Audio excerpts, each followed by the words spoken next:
Welcome, Southern Colorado computer enthusiasts, to a cosmic journey through the digital universe. It is the inaugural episode of PC Planet Rebooted, where we take you on an electrifying tour through the ever-evolving world of technology. Strap in as we warp through the motherboard, explore the nebulous cloud, and discover the uncharted territories of the cyber realm. We'll be your guides on this thrilling adventure, unraveling the mysteries of PCs, laptops, gadgets, and gizmos. So prepare for launch as we blast off into the tech-savvy cosmos on PC Planet Rebooted. Stay tuned, because the future of tech starts now.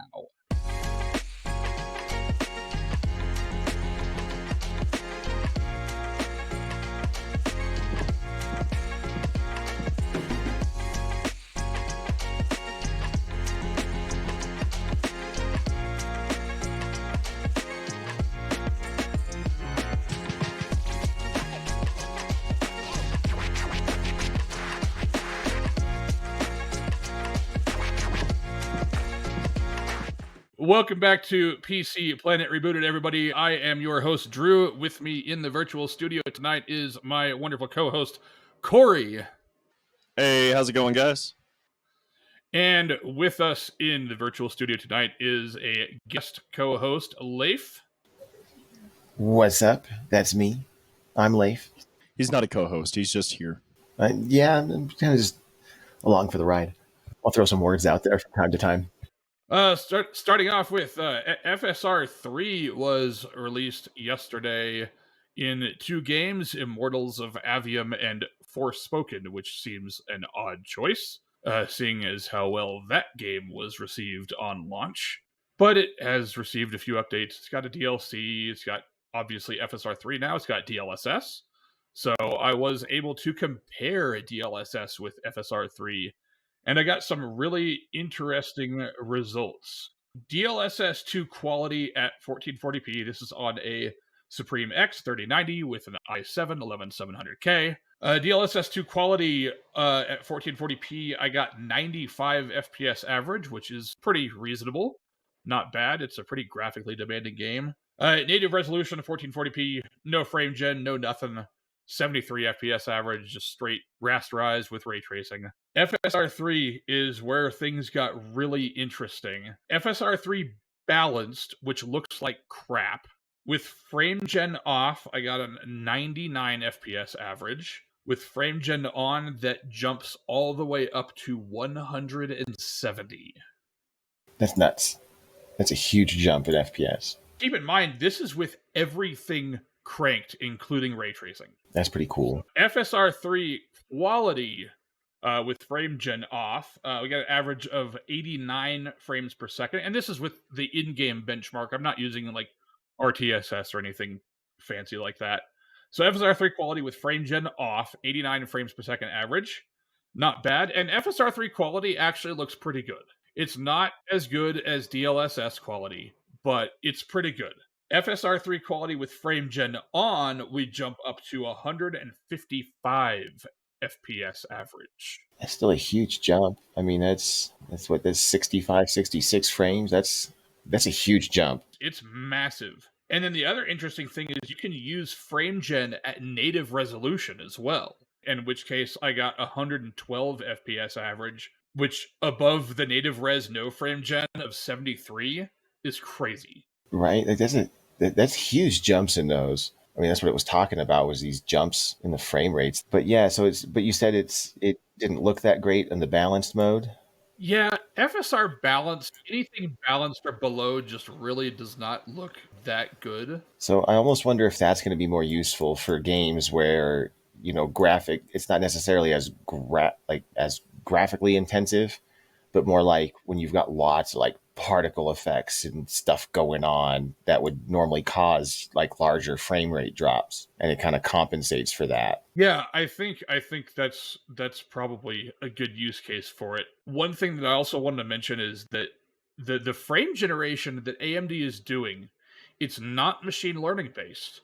So it works on RTX 2000, RTX 3000, RTX 4000. I think it works all the way back to Navi RX 5700, and it's kind of amazing that there really is no quality loss that I can tell just with frame gen.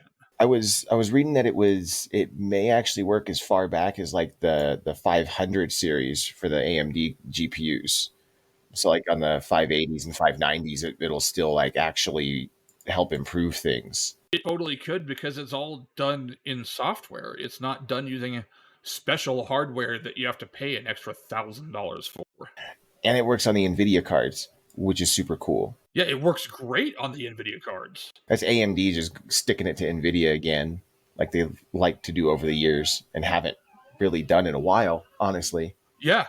And on the topic of AMD, Corey, I believe you have been doing some overclocking. Overclocking and undervolting. So I am running the Fractal Terra ITX case. I've been really like into RGB over the years, stuff like that. But lately I just kind of got done with RGB, and I kind of wanted to downsize and go for a more organic feel. And Fractal launched the Fractal North, which has wood paneling in the front, and I really, really like that. But I was kind of wanting to downsize, and I have a toddler who figured out how to push a power button. So I was kind of wanting to go small form factor, and I was looking at cases, and I'm like, man, none of these are really me.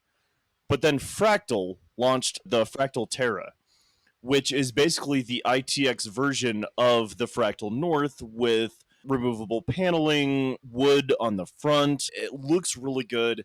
And I grabbed one about 2 weeks after it launched. I grabbed one on Newegg. It arrived in perfect condition. Even came with a little letter in an envelope that said "Thank you for ordering the Fractal Terra," and it was like hand signed and all this other stuff. So I ended up putting together a new build with my current build is a Ryzen 7 5800X3D, a Asus ROG Strix X570i motherboard, 2 terabytes of SSD storage, an 850 watt gold rated EVGA SFX power supply, and my Red Devil 6800 XT. I put the build together and I was playing Starfield, and I went into the Adrenaline software and I said, changed it in tuning settings to undervolt GPU, and it put it to 1125 millivolts. And I was like, okay, fine, let's see what happens. And consistently playing Starfield and even like other things like watching 8K video footage, my graphics driver would keep crashing. So finally I decided, you know what? Let me go into Adrenaline settings. Let me go manual. Screw this auto undervolt, auto overclock, whatever. Let's go manual. So I set min frequency to 2500, max frequency to 2600, voltage I decreased to 975 millivolts with a slightly increased fan curve with a 0 RPM disabled, so the fans are always running, and I upped my power limit to plus 9%. Currently stable. I am hitting over 2600 megahertz in game, pulling about 150 to 200 watts of power, and under full load I'm hitting 55 degrees Celsius on the hot spot with a standard GPU temperature of 50 degrees Celsius. Full idle with nothing going on, I'm averaging between 29 degrees Celsius to 31 degrees Celsius, and it has been completely stable. So can we say chilly? That's impressive. 55 max is what you're hitting? Under full load. I actually sent Drew a screenshot of my monitoring software the other day after 4.5 hours of playing Starfield, and my peak GPU temperature was 56 degrees Celsius. In game with Starfield, with everything cranked to ultra, FSR 2 at 50%, I did not drop below 100 frames per second. That's impressive. That's really impressive. It's staying that cold and it's still maintaining that high of an FPS.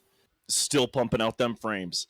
And I'll be honest, I think given that this is an entirely air-cooled system, ITX, so I have no case fans at all. The only fans in my system are the 3 fans on the GPU, my CPU fan, which is an IS55X CPU cooler, low-profile CPU cooler, and the power supply fan. Those are the only fans I have in this case. I think the biggest benefit here is the fact that every single panel aside from the front on the Fractal Terra are slotted panels. So it has open airflow. And the coolest thing about the Fractal Terra is that the central spine is adjustable. So if I wanted to have a beefier CPU cooler and a lower profiles GPU, I could slide the central spine over to the one side. If I wanted to have a smaller CPU cooler and a beefier GPU, I can slide it the other way. That's pretty cool. That's a nice feature to have in a case. It really is. It really is. And even so, my the IS-55 is literally like half a millimeter away from the side panel on the motherboard side. And on the other side, my 6800 XT is about half a millimeter away from that side panel. When I was doing this build, I had to factor everything down to the millimeter. And this thing, honestly, fully built, this thing is smaller than some toasters. That's crazy. That's nuts that it can be that cool and be that small. I apologize for the baby in the background. Hey, not a problem at all. I was about to say we're all dads here, and then I remember that Drew's lame. 2/3 of us are dads. No, I just keep all of my income. Oh, hey, come on.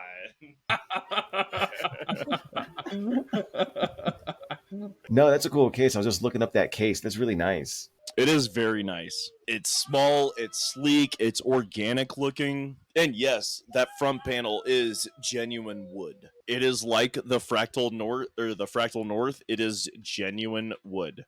Corey, I know you weren't real crazy about the jade green that for a little while was pretty much unfindable on eBay. I actually kind of like the jade green. I think it looks pretty cool. It does. It just didn't fit my aesthetic that I was going for. Yeah, that's totally fair.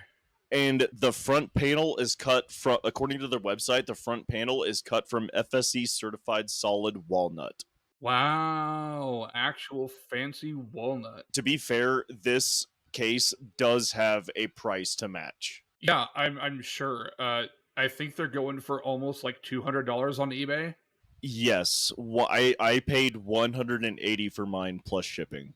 To put this into perspective, that is almost double the price of a lot of other ITX cases out there. But you definitely get what you pay for. I mean, I'd hope so. Looks like it's definitely got real nice ventilation on it. That's a real struggle with ITX cases. What's also awesome when it comes to building is that every single the both side panels and the top panel are completely removable. Yeah, I'm cruising through like the pictures of it on Newegg. This is like, yeah, that's going to be a lot nicer to build in. Small form factor, man. It is a game changer. It truly is a game changer. Does it require a small form factor power supply? Yes, it does. My SFX power supply is about 2/3 the size of a standard power supply, but it is pushing out 850 watt gold rated. Nice. No, so it's a nice one. It is a very nice one. If you're going to build it, I mean, that's a nice looking computer. You may as well go with nicer, higher end parts for it instead of going cheap on on a power supply or something. By the way, Drew, I paid for all this with a kid.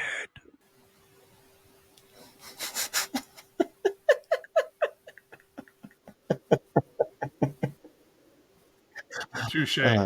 When I initially built it, it did have a 5800X in it, but a fellow group member gave me a solid deal on a 5800X 3D Strix motherboard combo, so I went ahead and grabbed that from him. And on that note, I'd like to take a moment to plug the Facebook group, Southern Colorado Computer Enthusiasts. You can find us online at sccegroup.com/Facebook. Join us. It'll be awesome, I promise. Huge shout out to Benjamin Garner for hooking me up with that motherboard and CPU combo. That was good on you, man. That was some good shit. Benjamin, you're a gentleman and a scholar. Very much so. He's pretty much one of the OG members, and he is a solid dude. He was a solid dude. By the way, the Fractal Terra, the center spine has a adjustment range of 30 millimeters, which doesn't sound like a lot, but when you're calculating things down to the millimeter, 30 millimeters is actually quite a bit of flexibility. That can make a huge difference. Yeah, I have two M.2 SSDs, and it also has dedicated space for two 2.5-inch SSD drives as well. And by the way, I'm not sponsored by Fractal or anything. I just freaking love this case. You can put two 120 mils on the bottom. However, you do want to add feet onto the bottom of the system to lift it off of the desk to add for that airflow. And they actually do sell 3D printed feet for the Terra to lift it off the desk, so you can do that. Oh, nice. It's awesome when companies think of that stuff. Yeah, it's the little things like that. Yeah, they absolutely nailed it out of the park with this thing. Nice. That's a super nice case. I like that might be what I aim for. Yeah, and like even like the front panel is a solid 8 millimeter thick anodized aluminum. It is built right. Well, it's nice when they do that. It's nice when they think about, the quality, because people will buy it for the quality. Honestly, Fractal has never done us wrong, really, when it comes to their good cases. They've had some ones that have come out that I'm just like, it's a little weird, but for the most part, Fractal has put out some seriously good products. I mean, look at the Fractal North. Not only does it come in different colors, but you also have different options for the side panel. You can go glass side panel, or you can go mesh. And if you go mesh, you can go either charcoal gray or you can go black. I'm always impressed with the amount of engineering that goes into a lot of these cases. They got to think of a lot of different things, and they got to be able to fit a lot of different parts. And, there's always a struggle with heat in small form factor builds. As much as it's fun to be able to see the inside of the computer and have it light up and be fancy and stuff, glass panels are not great for ventilation. And I'll be honest, when I first did this build, yes, I had some overheating problems. However, I do not hold that to Fractal. I hold that on the fact that I was running a 5800X, and there are not a lot of low-profile coolers that can handle a 120, 125 watt TDP CPU. If I was running this with a Ryzen 5 5600 or 5600X, I would have had no problem. One of the best Noctua coolers, the NHL9i. It's a great CPU cooler, but it can only handle up to 90 watts. But no, the NHL9i, which is a 37 millimeter low profile CPU cooler, it is a fantastic cooler, but it's only a 90 watt cooler. For a 5600 or a 3600 or whatever, that would be perfect. But for a 5800X, it's not enough. So I had to basically find what I could do with that, and that's where I found the IS55. The IS55 is reported to handle up to 125 watts, and it did. The problem was I was hitting 90 degrees Celsius on my CPU under load. So instead of using, Ryzen Master or anything like that, I did a 0.35 undervolt on the BIOS. And now with the IS55, my full load temperatures are, around 70 degrees Celsius on the CPU. Oh, that's a lot better. Yeah, so like I said, I don't fault Fractal for that. That's just I was putting a CPU in the system that the case was not really designed for. But again, I do actually kind of hand it to Fractal that the fact that I have a 5800X 3D in here with a 0.35 undervolt, and I'm hitting like 70 degrees Celsius under full load. And also adding to that, I was looking at possible GPU upgrades. Turns out the Hellhound 7900 XTX will fit in this case. It would be a direct swap. I wouldn't have to do anything. The Hellhound? The Power Color Hellhound 7900 XTX would be a drop-in fit in this case. And that Hellhound's a pretty sweet looking card. It is a monster of a card. It's not as good as the 4090, but then again, it's $500 cheaper than the 4090. Yeah, but what do you do in that would really need a 4090? Those are overkill for most things.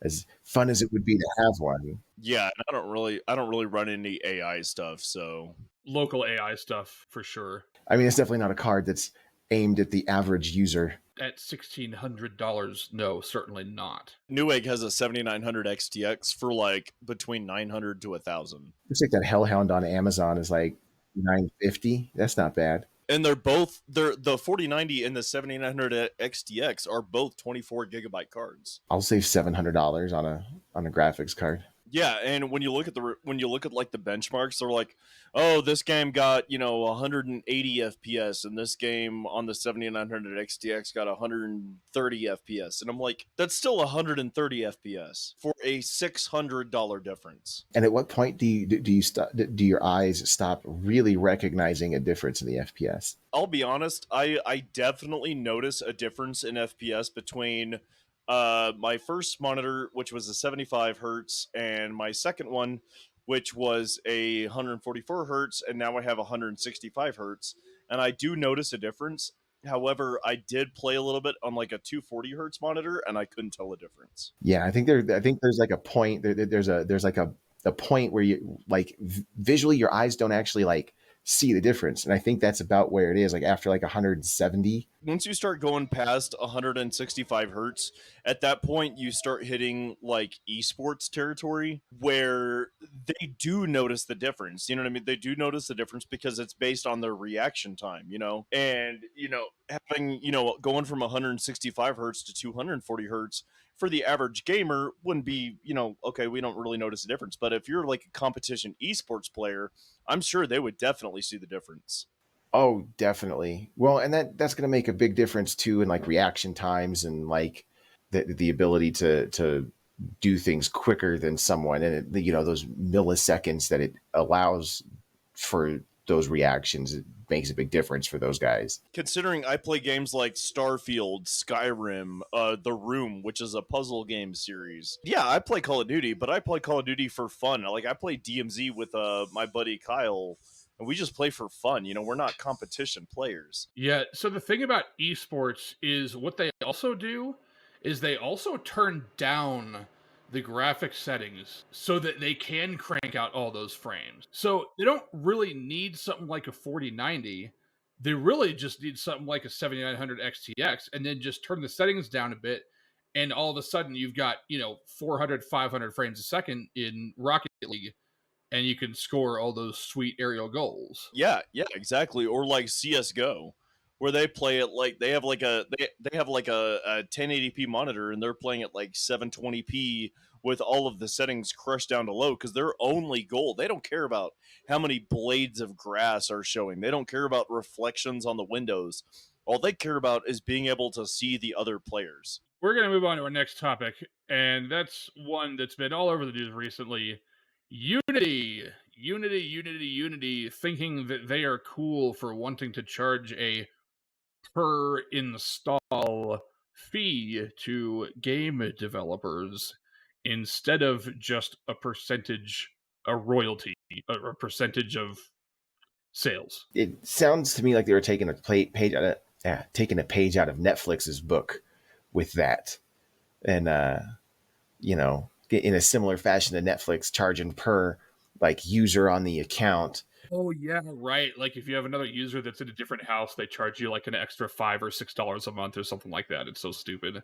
Yeah, it's ridiculous, and you're charging per download for the game. Like, aren't they supposed to like charge more for the actual product? Charge a subscription fee to the developers for the product. That way you've got regular income coming in instead of every time someone downloads the game. And with they, like we've seen, they backtracked heavily on it, so to clarify that they're not charging for people re-downloading the game. However, they will charge you for re-downloading it and installing it on a different device. So if you download and buy a game through Steam that you install on your PC and then you install it on your Steam Deck, they're going to charge the developer twice for that, even though it's the same user with the game. And that's ridiculous.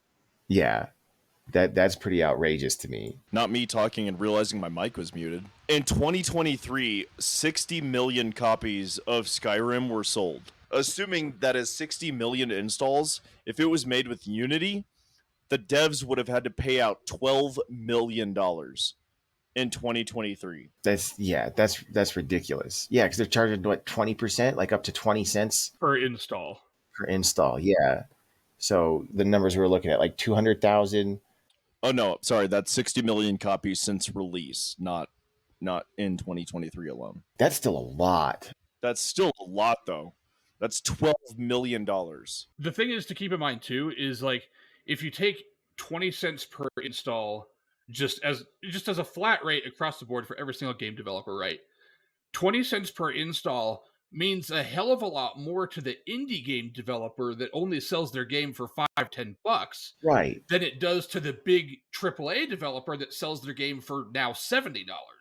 Right. And apparently it's supposed to be like it's supposed to be up to that 20 cents per install, but yes, it could be as high as 20 cents, but that's still a lot. I mean, if that's even out of if you make $1 million selling a game, and out of that, I mean, I guess that's going to depend on how many installs it is, but if you're thinking 20% of that, that's $200,000. That's a lot of money. As of September 22, Cyberpunk sold 20 million copies. That would still be $4 million that the devs would have to pay out. That's outrageous. It is outrageous. And props to Unity, they listened. Yep, this is definitely something we were talking about in the pre-show. Is everybody's gonna screw up. Everybody's gonna do some dumb shit. It's all about how you respond when people call you out on it. Yeah. And I mean, they straight up admitted to, they were thinking with their wallets versus, thinking about their users. And they straight up said it. And so, you got to respect them for that at least, that they, were willing to admit that they, maybe went a little overboard with how they were planning to do it. But, you could avoid that altogether by, talking to the developers and, maybe talking with some of your bigger developers and the more popular indie developers, maybe that use that engine and be like, hey, this is what we're planning on doing. Was that something that you could function within? And Mark Whitten, he heads the Outfits Unity Create group. He even came out and said, I am sorry. We should have spoken with more of you, and we should have incorporated more of your feedback before announcing our new runtime fee policy. So that's good. Their ex-CEO, who is no longer bound by all of the HR policies and things like that by Unity, he came out and he just straight up said, we fucked up on many levels. No other way to put it. A new business model for Unity was announced in a way that was hard to understand, but it also missed a bunch of important corner cases and in central ways ended up as the opposite of what it was supposed to be. The shareholders certainly agreed. Oh yeah, their stock went from $39 to $32 in what, like 24 hours? That had to hurt. That had to hurt real bad. That's a lot of money lost over bad communication. Like, communicate. Like, you can't say it enough with anything like that, and, at least before you announce it, figure out how to communicate it properly, how to give people the correct, proper information about how you're planning to do this. And, it helps everyone. It helps people from pushing back so hard. It helps the company from keep from losing money. And the good thing is that they did release a statement. If you release a game using Unity 2022 LTS, the runtime fee will not apply. If you release or upgrade in 2024 using the Unity 2023, the runtime fee would apply. That being said, no game with less than $1 million in a trailing 12-month revenue will be subject to the fee. Yep, and I'm just gonna read the actual thing because it makes a lot more sense. The runtime fee does not apply to any games created with any currently supported Unity versions, including 2022 LTS, 2021, 2020, or any earlier versions. The 2022 LTS is our latest supported version. The runtime fee only applies to games created with or upgraded to the 2024 LTS version, currently referred to as the 2023 LTS. LTS meaning long-term support. Correct. And any future associated betas, tech streams, or LTS releases, the fee will only apply if all of the following criteria are met. Your game is made using a Unity Pro or Enterprise plan. So that means that Unity Personal and Unity Plus will not be subject to these fees. Your game is created or will be upgraded to the next major Unity version releasing in 2024.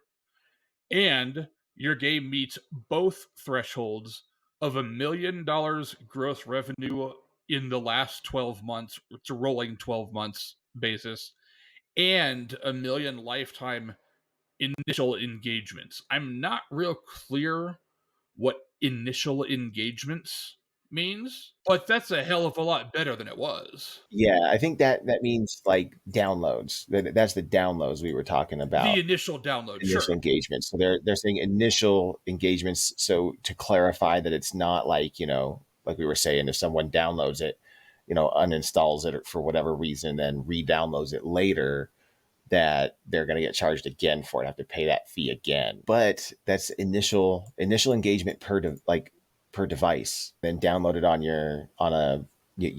a laptop, and then download it on a Steam Deck or something like that. Then the developer's paying a fee each time, so they could be paying you know three fees for one purchase of the game still. We were talking about revenue sharing. That's actually still going to be an option, apparently. For games that are subject to the runtime fee, Unity developers will have the option to choose the lesser of the two revenue sharing options based on self reported figures. So they apparently are not tracking downloads in engine, it's all self reported. So you can choose either 2.5% of revenue or the runtime fee. I mean, I guess that's going to be dependent on how many downloads versus how much the game is costing for people to purchase, right? So,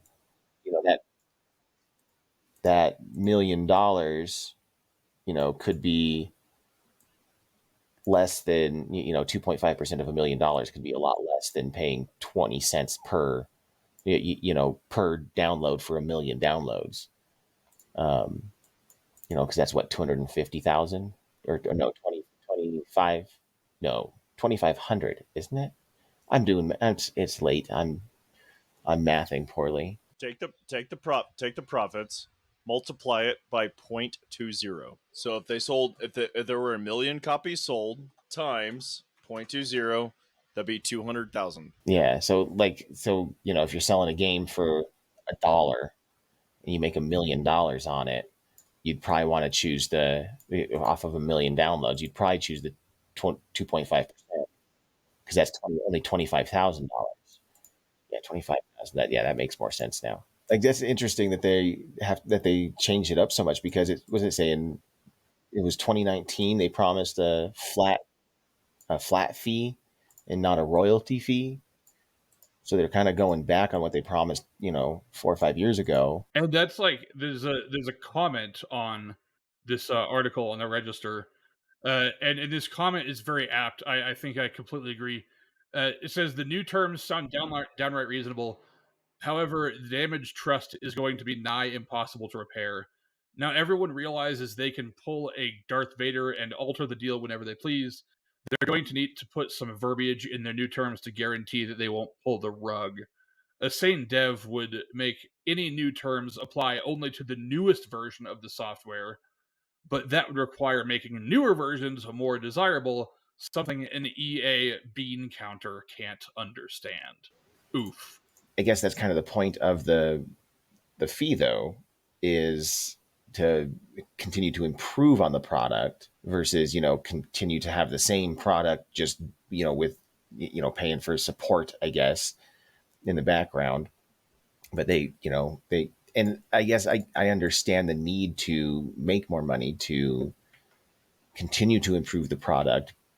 But yeah, just the poor communication, the bad rollout of the information to everyone, and the fact that they had to go back on what you know essentially say they fucked up, and go back on what it was that they were trying to do. That, like this guy says, that's the trust issue there, right? Like, that's probably going to push a lot of developers to move to other engines for their games, just to avoid any sort of fees that they weren't going to have to pay originally, which using Unity. Absolutely, there's that trust issue, and there's the fact that they tried to apply the new terms retroactively to old versions. I understand that building game engines it's not free, and it's a lot of hard work, and it takes, really, really talented people that have a lot of experience and a lot of drive to do what they do, and they need to be paid well. But the game developers also need to be paid well and need to not have 20 cents per install stripped from their revenue Right. if they're selling a $5 freaking game, because they're already going to get 20 to 30% taken from whatever platform that they're selling on. Right. And because, yeah, the Steam takes a percentage, the Xbox Marketplace takes a percentage. Like it actually made me look into how the Game Pass works for game developers, and that was really interesting to learn, because I learned that Microsoft actually will help cover production costs for games that are going to be available through Game Pass. That's really cool. Yeah, like, and that was, an article from a couple years ago that I was reading. That I would imagine it's still pretty similar, because the more games that show up on Game Pass that people can just download without having to pay $60 for, $70, you know, the more people are going to sign up to pay $15 a month for Game Pass, and Microsoft's going to make way more money that way. I think they've got like 25 million subscribers to Game Pass, which is insane to me. Ooh, that's a lot. That's a lot. I mean, 25 million people paying $15 a month, like that's some money right there. So why wouldn't you want to help games be available on Game Pass? But if those games are having to pay extra because their games being downloaded, that's actually costing Microsoft money, from what I understand. So, like, those Game Pass games, if they're using Unity, if they get downloaded, Microsoft pays that fee. But that's costing a company that's supporting the game developers more money. And, God forbid you lose a company like Microsoft, who's going to be a huge, huge stream of revenue for you in that case. Yeah, absolutely. Unity, they've got their work cut out for them. For them, hopefully, to regain the trust that they've completely lost. And I don't know if they can. I don't know if they can't. Only time will tell. Right. Yeah, it'll be interesting to see what these developers do with the engine going forward, especially because it's what they supposed to start charging that and doing that in the beginning of 2024, right? So here in a couple months. So we'll see if there's any sort of real fallout from it outside of just some uproar online. But I mean, that could be a huge. I mean, they could cost Unity a lot. Yep, definitely. And on the note of time, we are running out of that. It is about 10:30 p.m. and I have not slept in 2 days because I had to take somebody to the airport at 3 o'clock this morning. Oh, lovely. And I've got a kiddo that I need to get to bed. So Got a 1-month-old that I'm sure people will hear screaming in the background earlier in the podcast. Sleep is a hot commodity around here these days. So Yeah, seems to be 2 out of 3 right now. yeah, it's fun, but I like sleep. I like it a lot. I like sleep too. Corey, I think you like sleep as well, I love sleep. which is why I think it's time for all of us to get to sleep. Thank you guys so much again for joining us on the PC Planet Rebooted. We are back, baby. We are back. And with that, this has been Drew. This has been Corey. And I'm Leif. I've been Leif for a long time, so. And Corey and I will see you guys next time.